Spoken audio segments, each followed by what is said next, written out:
To escape the monster behind her, Lisa had no choice but to crawl awkwardly through a dog door. But the monster was incredibly powerful, and it was only a matter of time before it smashed through the thin wooden door. What made Lisa even more desperate was that there was almost no escape route ahead of her. The space here was extremely strange, with unfinished walls surrounding her on all sides, and below was an abyss with no visible bottom. A wooden plank no wider than 12 inches on the wall was her only foothold, and one end of the plank connected to a suspended staircase, which was perhaps her only way out. Lisa pressed herself against the wall and carefully made her way to the staircase. There were no railings on either side, and one wrong step could send her plummeting into the bottomless abyss. But compared to the terror of the monster, these obstacles were nothing.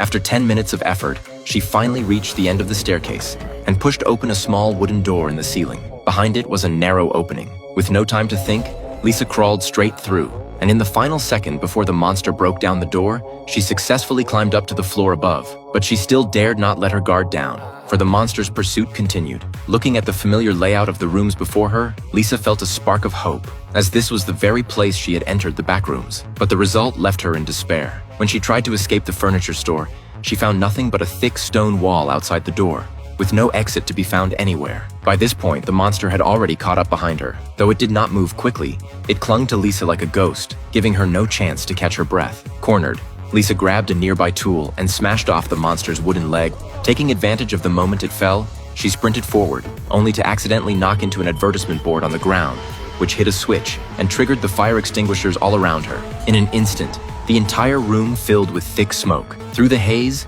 Lisa spotted a narrow gap in the wall, which might just be the real exit. Using the cover of the smoke, Lisa rushed into the gap, while the monster, too large to fit through the narrow gap, was left behind. Lisa felt her way deeper along the gap, but as she pressed on, she encountered several mysterious figures in biohazard suits, who sprayed a large amount of smoke at her.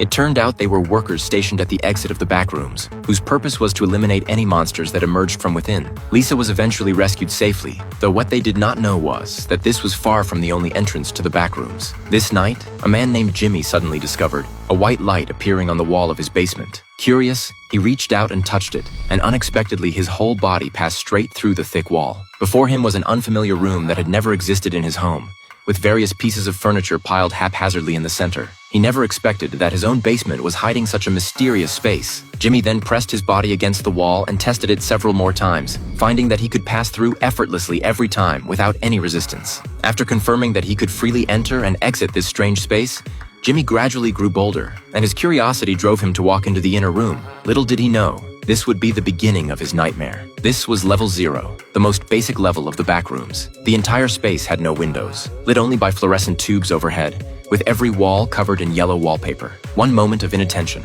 and he would lose himself in this oppressive space. Even stranger, despite there being no sign of any living presence, Jimmy discovered the carcass of a seagull in the corner of the wall. After passing through several rooms, he came to a corridor with no visible end. Through the dim light, he saw a figure appear in the distance. Only when he drew closer did he realize it was merely a human-shaped advertisement board, fitted with a transmitter, its wires stretching all the way into the adjacent room. Jimmy attempted to enter the room and trace the wires to their source, but the wooden door seemed as though it had been welded shut and could not be pushed open no matter what. Upon closer inspection, he noticed what appeared to be a hidden door in another corner of the wall. Sure enough, with just a slight push, he took the wooden panel off the wall, revealing a long, narrow hollow inside. At the entrance of the hollow sat a backpack, which contained nothing of value, only a staff identification card. Dropping the backpack, Jimmy continued his exploration, slowly crawling deeper into the hollow.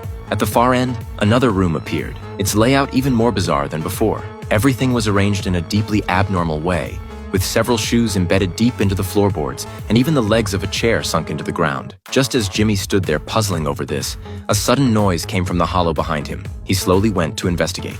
Anyone there? Terrified by the dark shadow that flashed before him, he quickly made his way to the innermost corner of the room, where another hidden door awaited. Crawling back out through the hollow brought him right back to the first room he had entered. But when he felt along the wall and tried to escape the back rooms, he found that the wall had suddenly become solid and impenetrable, impossible to pass through, and the dark shadow behind him was drawing ever closer.